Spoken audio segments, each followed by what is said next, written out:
Another bombshell in the presidential race last night when FBI Director James Comey released a letter saying that he would not recommend charges against Hillary Clinton. Here with us to discuss the development is political reporter Melissa Kane. And Melissa, we know that Clinton's people must be very relieved, but how much do you think this has cost the campaign? Well, it's one of these things that's really hard to tell. So the letter from the FBI saying they were going to look into more emails, it came out on Friday, October 28th.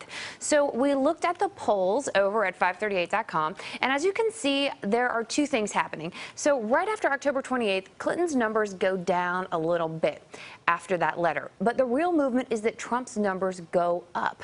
But if you could look, you see there, they've already started going up before the 28th. So it's really hard to parse out what would have happened without this FBI story. Although, to your point, I'm pretty sure the Clinton folks would have been just fine had it never happened. Yeah, sure. Yeah, the ebbs and flows of an election season. All right, what about, we're hearing a lot about early voting. How many people haven't already casted their vote? Who can this latest announcement affect? Well, so the conventional wisdom is that Democrats win with early votes, right? That the way Barack Obama was able to win was really turning out those early votes.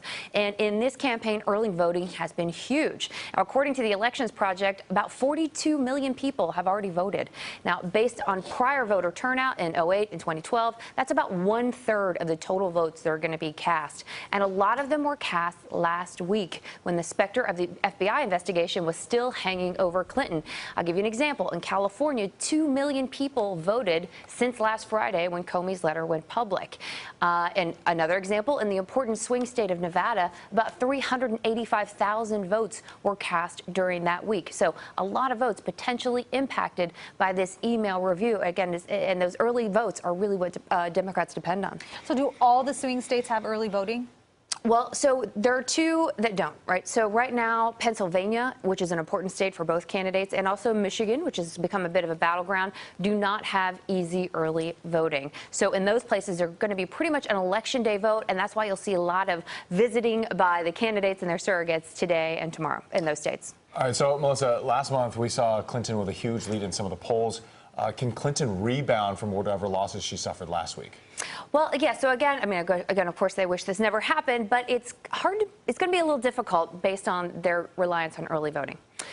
Because early voting has already ended in some of those critical swing states. So Comey's letter came out yesterday, and by yesterday, early voting in states like Arizona, Florida, North Carolina, and Nevada had already stopped. So in those states, any rebound or any ground she's going to have to make up is going to have to come on Election Day, which again was really not part of the plan. Yeah, what are the campaigns saying about this? Well, so the Clinton folks are happy but fairly annoyed that this happened in the first place. So Clinton's press secretary, Brian Fallon, tweeted out last night, "We were always confident nothing would cause the July decision to be revisited. Now Director Comey has confirmed it." And as for the Republicans, many of them seem skeptical that so many emails, like 650,000, were reviewed in such a short time. They claim that higher-ups at the Department of Justice forced Comey to drop the case. Now, for example, Trump surrogate Newt Gingrich tweeted last night, "Comey must be under enormous political pressure to cave like this and announce something he can't possibly know." So there you go. The good news, only 2 more days, America. It's almost over. Tomorrow, right? Tomorrow, Exactly. Election Be sure day. to vote. All right, Wow. Melissa, thank you so much.